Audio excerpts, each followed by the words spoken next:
নমস্কার বন্ধুরা, আমার চ্যানেলে আপনাদের সবাইকে স্বাগত জানাই। তো আজকে ঘুম থেকে উঠেই দেখি বাপি মাছ কিনে নিয়েছে। মাছ বিক্রি করতে এসেছিলো, মোরলা মাছ। মাছগুলো খুব টাটকা ছিল, একটা পাত্রের মধ্যে রেখে দিয়েছে। আর বাপি বলেছিল যে আলু দিয়ে সরু সরু করে আলু দিয়ে ঝাল করবি কেটে। বাপি তখনই বলে দিয়েছিল কি রান্না করবে। তো বাপি যেহেতু খায় না তবু আমাদেরকে বলেই দিয়েছিল। আর বাপি অফিস যাবে বলে রেডি হচ্ছিলো, আর আমি চা বসিয়েছিলাম। বাপি আর আমি চা খাবো, আর বনি তখনও ঘুম থেকে ওঠেনি। ওইদিকে চা বসিয়ে আর এদিকে একটা আমাদের দুয়ার, ঢালাই দুয়ার, তো দুয়ারের মধ্যে ফুল পড়েছে। তো শিউলি ফুল বাইরের দিকে আছে, তো ভেতর দিকে ফুল পড়েছে। দুজনে ফুল কুড়াচ্ছে, দুটো বুনি মিলে।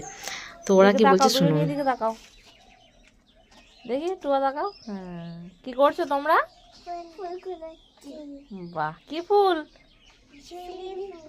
বাহ, কি করবে? পুজো করবে?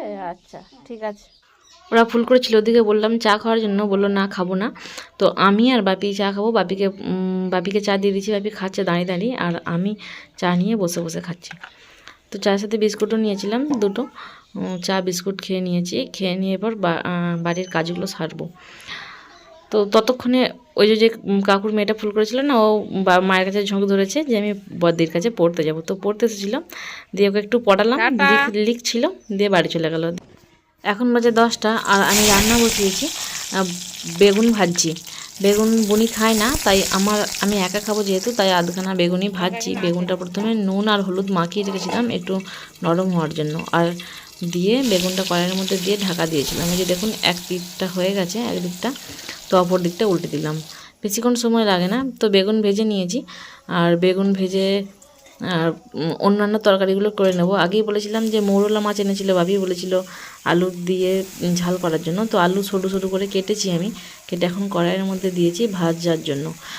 অল্প বেশিক্ষণ ভাজতে লাগে না, একটুক্ষণ ভেজে জল ঢেলে দেবো সেদ্ধ হওয়ার জন্য। ভেবেছিলাম মশলা কষে রান্না করব আলুর তরকারিটা, কিন্তু মশলার কষিনি, যেমন ভাবনা সেরকম কাজ। তো একটু ভেজে নিয়ে নিত্য প্রয়োজনীয় যে মশলাগুলো ব্যবহার করা হয়, হলুদ গুঁড়ো, জিরের গুঁড়ো, লঙ্কার গুঁড়ো, তো সামান্য পরিমাণ, মানে যতটুকু পরিমাণ তরকারি আর কি, সেরকম পরিমাণে দিয়ে দিয়েছি। দিয়ে কিছুক্ষণ ঢাকা দিয়ে দেবো। এটা 5 থেকে 10 মিনিট হলেই রান্নাটা হয়ে যায়। তো সরু সরু করে আলুটা কেটেছিলাম, তো বেশিক্ষণ সময় লাগে না। সমস্ত মশলাগুলো দিয়ে দিলাম, দিয়ে একটু ঢাকা দিয়ে দেবো। আর আমি মাছ পরিষ্কার করতে পারিনি, বনি পরিষ্কার করেছিল মাছগুলো। যে দেখুন মাছগুলো বনি পরিষ্কার করেছিল, নুন মাখিয়ে রেখেছিল। তো জলটা ঝরে গেছে, নুন মাখিয়ে রাখলে জল ঝরে যায়, ভাজতে সুবিধা হয়। মানে যে মাছ ভাজার সময় ফোটে না, গায়েতে ছিটকে লাগে, সেটা আর হয় না অতটা। তো আমি কড়াইয়ে তেল গরম হয়ে যাওয়ার পর মাছগুলো দিয়ে দিলাম। এপিট ওপিট করে ভালোভাবে মাছগুলো ভেজে নেব। আর জালু তরকারিটা করেছিলাম সেটা সেদ্ধ হয়ে গেছে, অন্য একটা পাত্রে নামিয়ে রেখেছি। আলুর তরকারি যেটা সেদ্ধ হয়ে গেছে ওটা নামিয়ে রেখেছিলাম। আর সামান্য পরিমাণে পেঁয়াজ থেতো করে নিয়েছি, ওটা নিয়ে ফোড়ন দিয়ে দেবো। ফোড়ন দেবো না 5 ফোড়ন, কারণ মাছের গন্ধটা তাহলে আর থাকবে না, সেই জন্য আর 5 ফোড়ন দেবো না। তো পেঁয়াজটা একটু ভাজা ভাজা হয়ে যাওয়ার পর এই যে যেটা আলুর তরকারিটা করেছিলাম ওটা দিয়ে দিলাম। আর একটু ফুটলেই, মানে মাছগুলো দিয়ে দেবো, দিয়ে দেওয়ার পর একটু ফুটলেই নামিয়ে নেব। আলু দিয়ে সর্ষে বাটা দিয়ে পেঁয়াজ দিয়ে মোরলা মাছের ঝাল খেতে সত্যি খুব ভালো হয়। আর সেদিনও রান্নাটা খুব ভালো হয়েছে।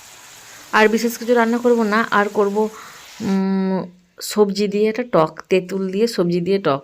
ওতেও অল্প পরিমাণে মোরলা মাছ দেব। সবজি ছিল কুমড়ো, মূলো, আলু আর বেগুন কেটে নিয়েছিলাম, ভালো করে ধুয়ে পরিষ্কার করে নিয়েছি সবজিগুলো। আর এখন কড়াইয়ের মধ্যে তেল দিয়েছি 2 শুকনো লঙ্কা, মানে আমাদের গাছেরই লঙ্কা, শুকনো করে রেখেছিলাম, সেটাই দিয়ে দিলাম। আর যে সবজিটা কেটে ধুয়ে রেখেছিলাম সেটাও দিয়ে দিলাম।